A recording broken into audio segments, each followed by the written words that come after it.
So why is it that men lose over and over again in family court? Why do we fail? Why do we run into losing our kids? Why do we run into protective orders? Why do we have this tragedy of it? And the tragedy hits deep, whether that's child support, not seeing our kids, whatever those situations are.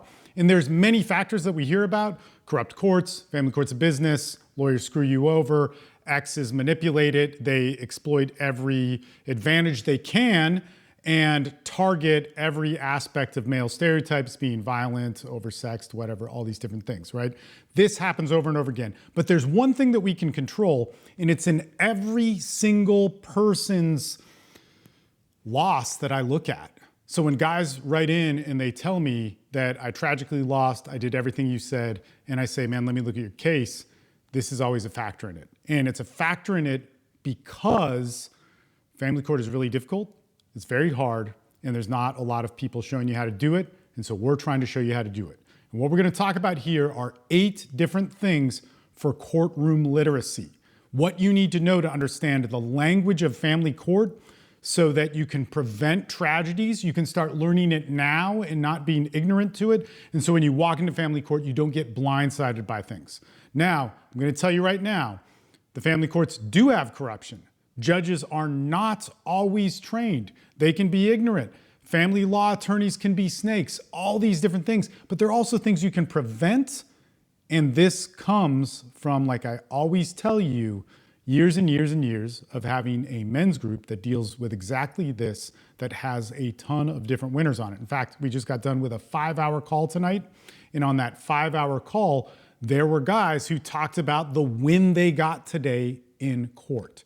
It happens. And these are men who are facing the highest of conflict, false accusations of child abuse, family violence, and so on. These wins happen, and I want you to learn how to do that. Okay, so without further ado, let's get into it. Number one thing you need to be literate in family court is the language of the courts. Family court has its own language. It doesn't care if you're a good dad or what you said to your mom or what your family thinks. It also doesn't care about what she's saying to other people about you. And as dads, when we get caught into that argument, we stop looking at the argument that family court is trying to let us have. Okay, so this is stuff like the elusive best interest of the child, which is usually poorly defined, but defined in a particular way for the courts, because we know what the best interest of the child is. We know that we're good fathers. We know that we're doing the right thing. But how do we articulate that in the right way that the court cares about? Here's one of the problems and why this is important. Guys screw this up because they get caught up in an argument about the lies being told about them. They get caught up in trying to defending false claims that may not be accepted by the court. And again, you have to learn how to determine that. If there's false accusations that the court is picking up, you need to definitely learn how to defend those. So if those are being taken seriously by a judge. But oftentimes within that, there's this total package of female narcissistic ranting that comes your way, and you feel that this is your moment for presenting fairness, and you screw it up. You don't learn how to address judges properly. You don't learn how to talk to your attorney properly beforehand. You don't learn how you need to present yourself. And when you walk in with that, you get everything wrong. Thankfully for you, if you're watching this on the edited version of this, or maybe at the end of the live stream, I'll put this up, there are playlists that we have to help you learn this more deeply. What is the language of the courts? What is the process of the courts? And you can definitely fix this. Fixing this is one of the things I always say. Watch family court, interview attorneys, talk to dads who've won. Don't sit around watching a bunch of TikToks or YouTube videos like this that are just going over what's wrong with it. Look at guys who've gotten the solution. They exist, they're out there, and they've won in the same courts as you. Your case is different. You have to work it. You're 100% responsible for it, but you can do it, okay? Look for the solution. Please, guys, please. I've lost, a bunch of guys in my group have lost, and we've come back to win it and dominate. And we have the proof of it. You don't have to lose. All right, next one. Truth versus process. Okay, very, very important. In becoming courtroom literate, learning how to read the court, learning how to speak its language, You need to stop telling your truth, what's fair, your opinion, and having the argument that you have with friends and family and bypassing the process. So what's the process? The process is going to be things like, what motion is in front of the court? How do I file a motion? What's being argued? See, oftentimes, like for instance, there might be an ex parte hearing. Super, super, super common, especially in high conflict custody for men. You get a false accusation. There's an ex parte motion that's put in front of the court, which is an emergency motion.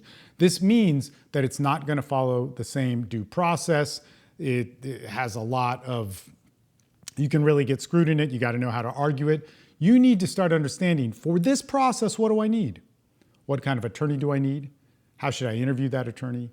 How do I prepare for this? What's the argument that's going to get me out of this? For instance, just earlier tonight on a call, a dad, and rightfully so, this isn't his fault. Like if you're making mistakes in family court, it's not because you're a bad person, a bad dad. It's not because you're ignorant or stupid. Well, you are ignorant because nobody told you and there's no information on it, right?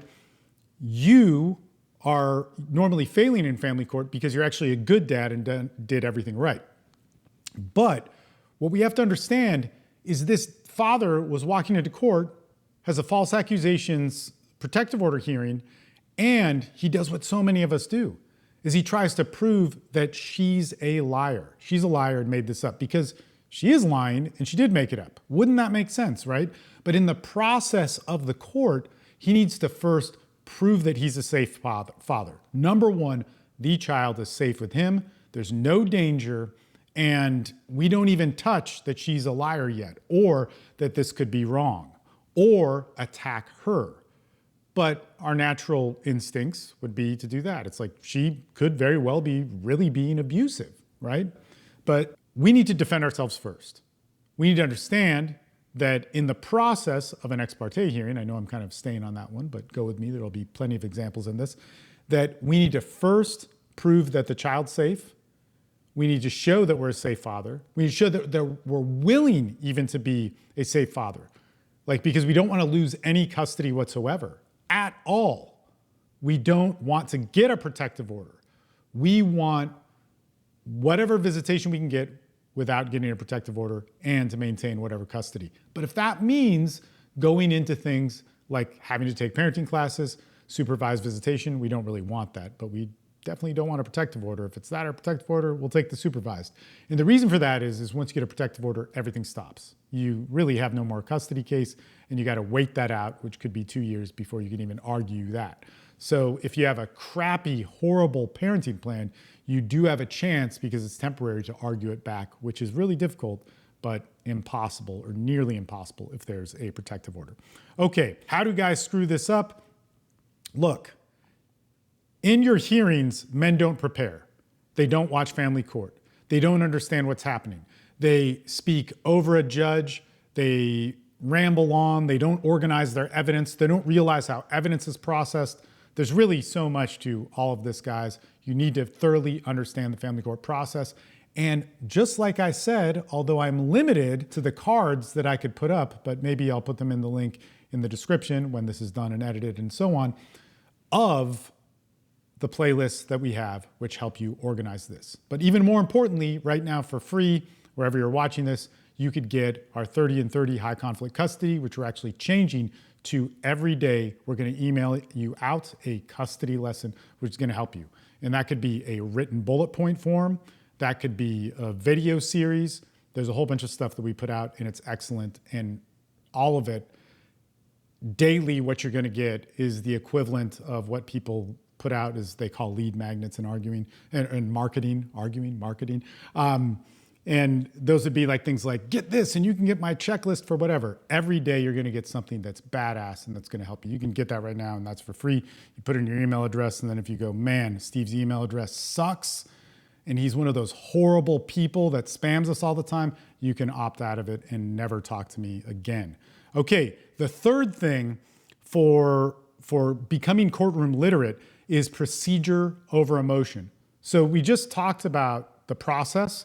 You have to know it, But if we get emotional, because family court is crazy emotional, you're losing your kids, you're supposed to be emotional. This is understandable. It's not because you're a weak man. It's not because you didn't listen to enough Jocko Willink or speed read the David Goggins book and get on testosterone, get the fake teeth in, and get a cool picture, and then have everybody on social media like you.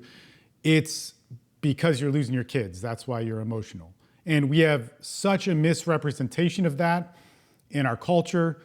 Men who go through this get upset, get pissed off, they get suicidal. Please, don't do any of these things. Get help. I live to make content and videos to help you guys out with this. But these are normal in a custody process, but abnormal in terms of mental health and living a good life. So we have to get back to getting good. However, that emotion needs to go in a men's group. It needs to go to therapy. It needs to go to mental health professionals, and it cannot be in the courtroom. Courtroom is process. If she's being an emotional person and arguing with you and making up lies and crying and shouting, and the judge is allowing it, that means you stay silent, you sit there and wait, you let your attorney talk for you if you have an attorney, and if you're going pro se, you wait until it's done and you learn how to properly address those points, okay? And you say, well, Your Honor, I don't see any evidence towards this. These are not true. You learn how to talk properly in a court. And if you need prep work on that, then you could hire an attorney for a consultation on that. If you already have an attorney, you work with your attorney on that, or you find a group like mine, the paid groups that I have, or maybe one of those free bullet point PDFs or video lessons that you get for free, but you enter into something like that and have that group work with you. I wish there were more men's groups. Every man says, I'm going to start a men's group, like 1 million of them a year after getting screwed in family court. They say, I'm going to do this and I'm going to change the laws. And man, it's a pretty quiet place over here. It's pretty quiet. There's not many people like me, and there's not many Robert Garzas. And by all means, he's a saint and an awesome person, and I'm not doing the same thing at all as him. He's doing something extremely difficult that I would never know how to do, but I'm good at this, and there's not a lot of people doing it. Get more men's groups, get more support. We need men to be able to practice these things of not being emotional in court, how to properly talk in court, and how to present themselves to judges, to mediators, to especially third parties, CPS, DCFS officers, all that sort of stuff. Let's go to the fourth thing. Halfway through, guys, evidence is everything. Okay, so ideally, family court is supposed to be showing you or deciding custody, deciding alimony, child support through evidence. Mostly what happens in family court is a bunch of yelling happens and there's a lot of emotion. Now, just to put in perspective some things, oftentimes what happens is both parties come in unprepared, or one party comes in prepared and the other party doesn't, and there's chaos, okay? So if both parties aren't prepared, there's gonna be some inevitable amount of chaos, okay? Now, what will happen if there's any amount of chaos and there's not one party that can calm that down?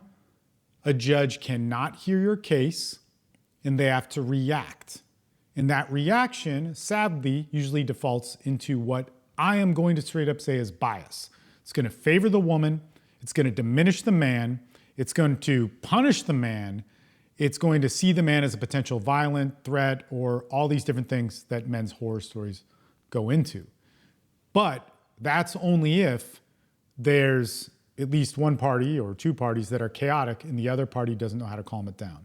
If you understand the process and how to file your evidence properly, to have your evidence build a narrative, a story, instead of you tell the story, have your evidence tell the story, and then have that evidence's story and narrative empower a statute or a law. So oftentimes what guys do is to say, well, this is the law, or this is the best interest of the child, and I think it's this way because of X, Y, and Z, and I did this, but it's not speaking the language of the courts, it's not using evidence in the right way, it's not building a proper narrative. So an example of a proper narrative of this would be I take the kids to school, I take them to the doctor, I do all these different things that the court cares about, okay? And because of her work schedule, she can't do that or whatever it is, or I did it, 4 out of 5 days every day for the last few years. I went to the back to school nights, whatever it is, right? And that would show that I am doing the best interest of the child. This would move in that direction. Now, let's say you didn't do that and you were a dad working all the time, right? And you came home every night, you spent time with the kids, but she did those other things. That was a part of the agreement. We're gonna have to find other arguments that are going to say you deserve more parenting time, or you deserve equal custody or fair custody, whatever that is. And you need to start putting the evidence in there of what's gonna tell that story in the way that the court cares about that. So this happens all the time because men don't know those first 3 things that we talked about, the language of the courts. They don't understand the process. They see her using emotion and they think that's gonna make things win. Man, no, you have to learn how the court works. So go in and watch Family Court. I keep saying this all the time. You can watch it on Zoom. Actually, I wish I could share my screen. I probably can, but I don't know how to do that. And I'm under the gun and I'm recording a live video. And I'm just going to interrupt here for a second as I'm editing this video a couple days after I recorded this video, but I basically can easily go into ChatGPT. I'm using ChatGPT 5. I want to schedule in a list of any open public Zoom court proceedings. Can you search the web and find different county clerks info and public Zoom meetings for family court? It asks me some questions. I say Texas, Florida, California, Washington. Those are kind of like hot ones in our group, and I know that some counties there share it. So it gives me a list, and then this is even better. Like I can click these links that it gives me. Now some of these links are not gonna immediately take me anywhere, and some of them are live streams and Zoom, but you can go here and you can get the county's websites and information, and you could even call them or email them. Even here, this is great. This is for self-represented litigants, what you need to look at and different resource forms. Like, you can do this, guys.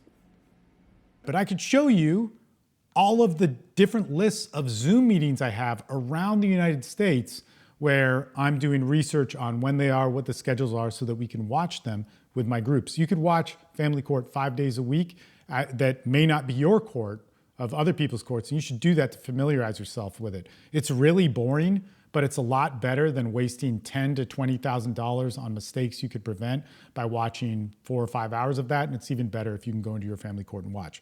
Okay, I've brought that up on like every single one of these, so just understand that that's just in there for 5, 6, 7, and 8. Okay, so number 5 is your lawyer is a tool. He's not your strategy. He's sometimes the boss, or she could be female. They're both fine. Some people will come to me and say they strategically picked a female or a male. A good family law attorney is a good one. Sometimes they're the boss and other times you're the boss. And you need to understand that. Okay, you're the boss because you're their client and you're paying them. There's a couple things that go into that, right? So family law attorneys don't like for you to badger them and pester them about your emotional stuff. This is what you need, a men's group or a therapist. So first off, like a group that has men that have won custody, a group that has experienced men that understand the process. This alone is going to save you huge amounts of money with an attorney or without an attorney, because it's gonna help you navigate what you do in the courts to not make mistakes. Like, mistakes are expensive. So family court's expensive, and there's like 50 ways, literally 50 ways you can make a mistake every time you go in, and experienced people are gonna prevent you from that, okay? They're gonna prevent you from making those mistakes that are just set in front of you that look like, you know, the most delicious piece of fruit, strawberry, pomegranate, everything. You just wanna pick it up and eat it, but it's like Eve eating the apple or whatever it was, a fig or these types of things. So it's going to set things off into a chain reaction that is expensive at the very, very least, okay? So you need to understand that your attorney wants, well, hopefully wants, if you have a good attorney, right? If you have a good attorney, your attorney is going to want to work your case, all right? But they're not going to want to work your case when you're badgering them and pestering them over stupid things or things that they think are stupid. And look, they're not your therapist. They're working your case. I'm going to tell you right now, most family law attorneys can do all of their due diligence for your case in 2 days to 1 week. Depends on how complicated it is. But your first couple appearances, or your first appearance at least, they only might need 2 days to look over your stuff. They might also need 5. That might not be their style. But you, in waiting for that for 20 days or whatever it is, you're bugging them about every little thing.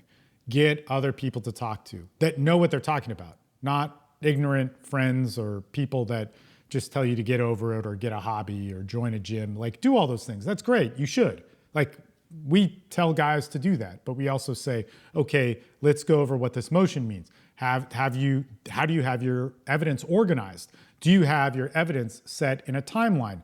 Does it have a narrative that you can articulate that goes to a statute? Can you put this piece of evidence in front of your attorney, or if you're going pro se, can you put it in front of a judge or your attorney and break down that narrative and how it's relevant to the statute? Is there anything in that line that would piss your attorney off and have you be like over exaggerating or whatever, or reaching for something that can't happen? You know, what are those different things? Because I'll tell you this, if you can walk in to an attorney's office, and especially if you walk into your court case with a judge, if you're going pro se, and you can do all of that without wasting time, right? With it actually equating to an argument that's legitimate and that works in that court, a judge is going to like that, whether they rule in your favor or not. They're going to like that. They're going to be like, man, wow. You know, and that's another thing I'll say, like, pro se people, just know it's very difficult. Don't jump into it and get killed. Like, you could really screw a lot up. But pro se people can oftentimes get a lot of sympathy from judges when they've done everything right. But if you walk into your attorney's office and you've done that, that attorney's going to go, how did I get this guy? And that attorney's going to be a better attorney and work your case better. That is what you want, okay? So your attorney is not there to just do everything for you. Your attorney is not there to have you bully them. Your attorney is not there to be your slave. Now, you might be paying them for that, but do you want to win or not? If you want to win, every guy I know that wins does a lot of work themselves, and they have to know their case better than their attorney. Now, I'm going to tell you this. I prefer the attorney route. Sometimes you run out of money and you got to do it yourself, right? And that's a lot of times the situation the guys in our group are in. But there's also a guy, like one of the legal assistants that runs one of the calls. He did his entire case pro se. He actually had to file an appeal with the court and won it pro se. If you've done that, you know how, man, don't ask me to do that. I can't believe he pulled that off. That's awesome stuff. Let's go into number 6. Okay, so number 6 in courtroom literacy, how we can speak the language of the courts better, is patterns decide your case. Okay, so what is a pattern, all right? Usually in a case, we're trying to show some form of behavior, like them withholding the kids, like this already, if we have a parenting plan, something like that, they're not letting us see the kids, we can't pick them up, or they pick them up from school before us. All these little parental interference things. Anytime we're talking about parental alienation, it's almost always linked to some sort of pattern. The way we're gonna have to show that in the courts is a pattern that is done through evidence, that has a narrative, that equates to a statute, okay? So a lot of statutes, we talked about this on last night's live stream, is that a lot of statutes do not equate to, a lot of parental alienation, I was checking something on the live stream, sorry. A lot of parental alienation does not equate to a statute because there aren't laws towards it. Or there's laws like in Travis County that get honored in our courts on low-level parental alienation, like really specific stuff. But on high-level things, the court's still figuring that out. Now, I think that's horrible. I'm right there with you. I was alienated for 5 years. It ruined a lot in my life. But what I want to tell you is that you got to go with what wins. What's going to win, all right? What does win? What do the guys in my group who have been alienated for years win their cases with? Okay, so what happens is we have to show a pattern. So if there's mental illness like NPD, BPD, Munchausen's, which is a tough one, even if you do all the right things, that seems to be harder in most courts, but hopefully that changes. We're only going to change it if we keep fighting. But one of the things is that when we're doing that, okay, when we're trying to develop that sort of narrative, we might need something like a psychological evaluation. If you don't have a legitimate diagnosis, then no matter how much evidence or patterns you have, it's not going to turn the courts and say that person has NPD or BPD. Let's just get that squared up. Let's kill that argument right there, right? But you can have certain statutes be argued for parental interference. You can say this is damaging parenting. You can say this is building a track record to damage a child. Those can all happen with certain forms of alienation or interference. You just have to call it the right thing so the narrative built by the evidence moves into a statute, moves into an argument that's regularly talked about in the court. Another thing I just want to say about statutes is that it's not like you make the dots to the statutes. You have to then do this pain in the ass thing, but you got to do it. This is how you win, right? Is you have to go to family court and watch and see if that is how that statute's interpreted in the court. And again, if you can't watch your court, watch other ones. They're better than not, right? If you're in Nebraska and you can't get into your family court, go watch a California court. It's going to be different. There's going to be differences. You need to know that. But it's going to be better than just winging it and reading the statutes and going, man, I talked this over with my friends and I'm good. You're not. Okay, that's really how you lose. Okay, so we need to start then looking at, okay, how do we get this argument and then what pattern of behavior goes through it? So we might need 3, 4, 5, 6 examples of that pattern within a certain time frame. Like for certain things, that might be a year, okay? Other things, it's much better if it's in like a 90-day window and we can show that that pattern happens over and over again. So I go to pick up the kids, she's busy with something, she's sick, they're sick. We got reunification therapy. And this might be a little bit of a tangent, but this is some for real stuff. And again, this is one of those things that we have a lot of information and videos on, but reunification therapy, you've been alienated for a little bit, she did some screwed up stuff, kept you away from the kids for 30 days, 60 days, 90 days, whatever it is, and the judge goes, okay, let's go to reunification therapy. Sounds like a great idea, but it's one more cog in the system that she can interfere. So this is what almost always happens when there's false allegations.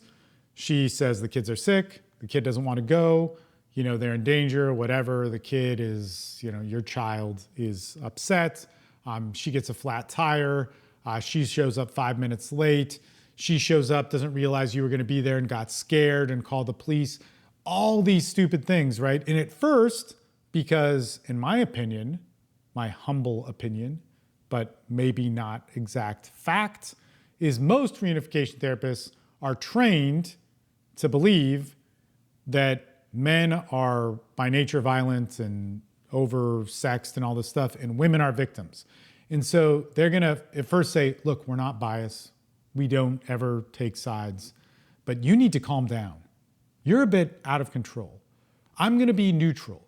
And they give the woman a lot of benefit of the doubt. But the pattern that we see with our clients who flip custody is that first couple months of reunification therapy where there's all this interference and the dads get angry. That does not work well in their favor. And then after that, they go to court again and the therapist does their report. It's still neutral, even though the mom totally sabotaged it. And then after that, that therapist will turn and they'll start to say, look, this is really screwed up. And oftentimes within that time, they will help with an emergency hearing, or they'll write a report that basically says that mom is doing some really horrible stuff. And that is a very important witness. So it's totally screwed up due to the lack of information and training that aren't gonna help by you making crappy comments on TikTok videos or whatever, but they're gonna help by retraining people within the system, retraining social workers, therapists, and so on, which man, I want to do that. There's therapists that work in my group and we have a plan to help work on that. It's not an easy process, but that's what's going to help change that and allow a better experience with reunification therapy. So within 2 to 3 visits, there can be a determination of a mom interfering rather than 8 or 9 visits and 3 or 4 months go by of more alienation, which massively tortures and screws up a child. A lot of damage gets done in that. So patterns are a big thing. Went off on a tangent on that, but hopefully it was useful information. What you want to do there is learn how to build narratives of evidence, learn how to articulate it properly, learn how to present it in front of the courts, learn the process and timelines. Like you can't just be like, she lied. There has to be multiple lies that go into it. And then how would that be presented in front of a judge? What's the process? What's the motions involved? How do we enforce that? Is it contempt? What would contempt do? And these are things that you can start to learn. It's just tough because if you make a mistake, that learning curve means you lose visitation, time with their kids, money, and so on. It's a heavy, heavy consequence. All right, where are we at? Are we at number 7? We're at number 7. Okay, custody's most important witnesses. Who are they? Is it the people who say you're a good dad? Is it your support system? Is it your jujitsu club? Is it the people that she lied to? Is it the people around her job? Okay, custody's most important witnesses are going to be third-party witnesses. Number 1, that's going to be people like GALs or custody evaluators, social workers, and so on. Friends of the court, whatever your court has. Now, all those people, you might be thinking, those people screwed over my case. In some states, like a GAL, a social worker, they have immunity. They can't get in trouble for screwing up your case. And that's pretty bad, right? That's terrible. But again, when we go back to what's the process of this? If we're in high conflict custody, if there's false allegations, a GAL is most likely going to be introduced. That's going to be the next move of the court. Now, in this situation, if we also understand the process of this, if we have a men's group that's gone over this, or if you get one of my free emails, PDFs, videos, or maybe a video on my YouTube channel, or even somebody else's YouTube channel that helps prep you for an interview with a custody evaluator, a GAL, a social worker, a CPS, DCFS officer, that helps you understand what they're going to look for and what's going to make you look really bad and what stereotypes that oftentimes people fall into. They're going to hate that because they're just going to say, I'm a professional. I get this right all the time in my 10 minutes of talking to you and then forgetting about your case for 6 weeks and not writing my report. Look, they're overworked people. They usually have good intentions and they oftentimes screw up families because they're overworked and have kind of a pretty bad job of seeing a lot of real abuse, and that pollutes their opinion. It's screwed up. They need to be trained better. Straight up. I wish I could go back and have my kids go back and talk to the CPS officers that decided that they were going to uphold a protective order and tell the Austin Police Department that they think that I'm a child abuser or whatever. I wish that they could live my kids' lives. I wish that more things could be done to them, but I'm now a spiritual and compassionate person, so nothing but love, guys. But you should understand, you should not cause harm in this. So CPS, DCFS workers, social workers, you got to learn how to talk to them properly. And that was one of the mistakes that I made. I thought I was going to make an argument. I made a ton of different mistakes. And at this point, we just now have hundreds of guys who've done this, and we're pretty confident in starting out with this as a baseline. When you have a really important person that could be a witness in front of you, you need to block the emotions. You need to not make it an argument. You are a dad first that is concerned for the safety of your child. You are second, a litigant, somebody who is in a legal battle. But that's secondary to the dad thing and the best interest of the child and how much you care for them and willing to learn more to be a good dad. And you want to talk to this person so that you can give them the most amount of good information so that they can make the best decision, all that sort of stuff. But third, you're a guy going through a tough time. That's a breakup or a divorce or some custody battle. And yeah, you get angry, but you're in a men's group, you go to therapy, you talk to people, you're in a free, men's circle, whatever it is, and you get your emotions out. I hate to say this, but our society has trained so many of these people in such a screwed up way, or the system has, but our society definitely empowered it, that you got to fit the image of what a man heals like and what a man is supposed to go through an emotional process first. One of the guys who comments all the time on my YouTube, who never hired me, never worked with me, just watched my videos and probably some other people's videos, and then worked his ass off on his case and won custody of his child. He wrote in an awesome comment the other day, and it says, "Men are not allowed to be emotional in our culture." And from what I get from going back and forth with him online, he hates the victim mentality of our world.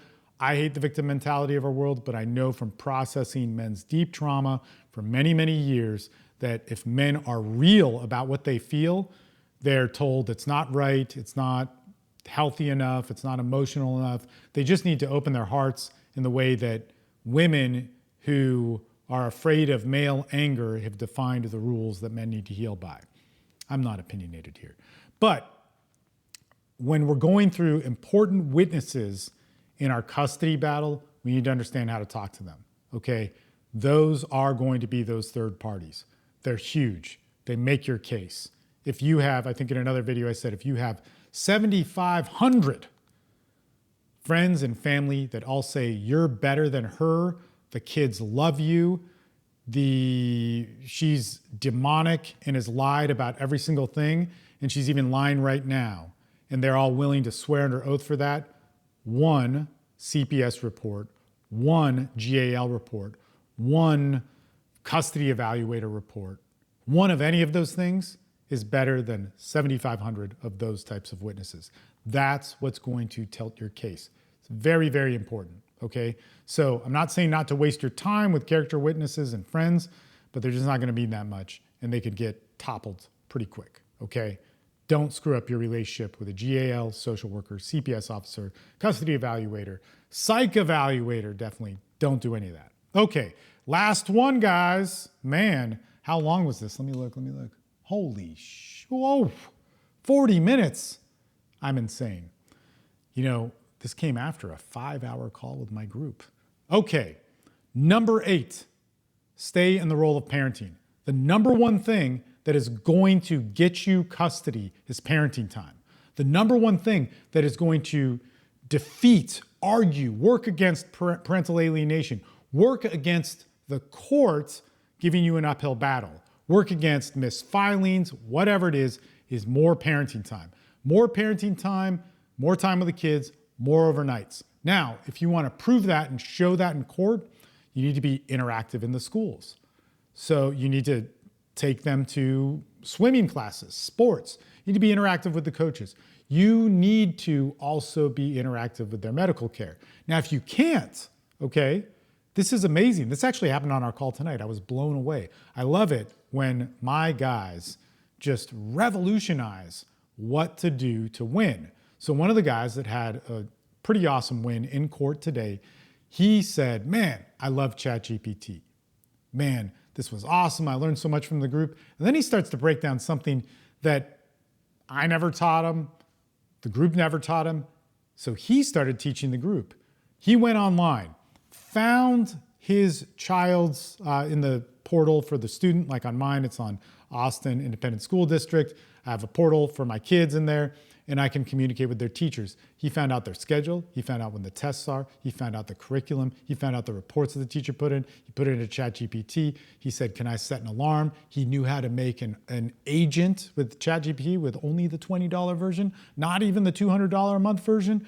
And he got them to set alarms that it could email him of when his child was doing what, and then he could text his child, stay in contact with him. And I'm like, man, what the heck? Okay, so he may not be able to be interactive in taking his child to school, but he can then show concrete evidence of how parenting time has been supplemented If he ever wants to get more parenting time, he could say, here's my argument for it. Here's the effort I put towards it. You need to be able to show that, okay? So your track record of how much you get to see your kid, how much you're interactive with your child is going to be the definition of how you're going to get more, how you're going to maintain it. If you do want to go for full, it's full. Or if you don't want to go for full, you have to start from something close to 40% or 50%, or you'd have to make a gigantic argument showing that they're an unfit parent. Like truly, you'd have to take away custody from them, and those are pretty harsh. And oftentimes that's kind of like a snowball you can't stop, and you might take away custody completely from the mom, and that really damages the children. So only if that's absolutely necessary. So let's put this in just one more perspective, because why this note was written down actually comes from this. If you don't have any custody and you're trying to get custody, like you got a temporary protective order, then you got alienated, they're refusing to go to reunification, you need to start getting some custody. You need to get some custody, even if it's supervised. You need to get a little bit of custody, and then you make the arguments over maybe a 3-month period of time, which really sucks because you're paying for that and all that sort of stuff. You need to then make the argument for more custody. Once you get into that element of where it's like a little over standard, so expanded standard, or you're doing standard, and then you're super involved in the schools. You're super involved in coaching. You're doing all those different things, like even if you're from afar, if you're using Zoom as a tool to interact with your child and so on, and you're doing that, what you want to be doing then is you are going to then make an argument for a little bit more, a little bit more. And it depends on what your state is used to giving, but more and more states are inching more towards 50-50. It's kind of screwed up because most of our clients are now from Florida, Washington, Texas, Colorado, California, and then of course there's others scattered around. And one of the things with that is that those clients are oftentimes in states that default to 50-50, but they don't get it. But you want to start inching it back to go to what is the standard of your state. So where I'm at, expanded standard is one of the default things. So it's not as good as 50-50, but those are pretty good. And again, we're passing laws. There's a new federal law that went in, and I forgot what it is, but maybe you guys know it, but a ton of people are making videos on it. And if this passes, it moves more towards that, right? So we're moving more towards it. But if we do get custody taken away, our argument for custody is going to come through more parenting time. More parenting time protects us in so many different ways. All right, this was a super long video. And of course, everybody wants short videos, but I also want to do more lives because I'm interacting with people. There's more people that are signing up on my list. There's more people that are emailing me going, man, Steve, like this content is really good. And I don't consider myself in competition with anybody else out there. I like a lot of people's content on how men can learn more about fighting for custody in high conflict. I want more people making resources for that. I hate the fact that I have the only group, and this is great, if you sign up, you're gonna get your money's worth times 10. I'm the only group that has legal assistance that will help you, that has 7 days a week of calls. They have calls that I spend 5 hours working with them on. I bring on attorneys to talk to them. I also have 2 days a week where you get therapy. These are all things by vetted therapists that are used to working with men in this. This should be a standard for men. Everybody says they care, everybody says they want it, and what I see people doing is a lot of complaining, a lot of comparison, and I'm sorry to hate so bad, but I've watched men die. I've had my friends commit suicide. I've been the last text. I've received suicide notes saying, keep doing what you're doing because I had to go. And I see all these people talk about caring for men and they don't do anything about it. I'm not the guy to go campaign legislature. Maybe I will, but I haven't done that yet. But for 19 years now, I've held it down for guys in all the forgotten problems. And I'll tell you this about patterns, man. The pattern's the same. Addicts, men with dating issues, men who've dated borderlines, narcissists, all these types of things. These common problems, PTSD, PTSD with addicts, PTSD with vets, all ignored in the same place, same way. Given false solutions, they're shit on by our society, saying that they should get over it. There's no real answers or solutions for them. And when there's always a point where they're allowed to be thrown away. A man was violent. A man was abusive. A man is probably this, this, and that. A man's not listening. He didn't take my advice. And as somebody who gives advice, like that does bother me when somebody doesn't take my advice. Sometimes you do have to shit or get off the pot. But man, I'm actually a guy who's walked many men all the way down that road, from dysfunction to function and all the slips along the way. I don't see men doing that, and I want more men to do that. We need to do that. Get help. You can win your custody battle. You can lose really easily at any moment, and a lot of that has to do with you. I get it. The courts are fucked. I've been fucked by it. There's corruption, there's untrained judges, and there's lawyers that will take your money and a bunch of women making up lies. But what can you do?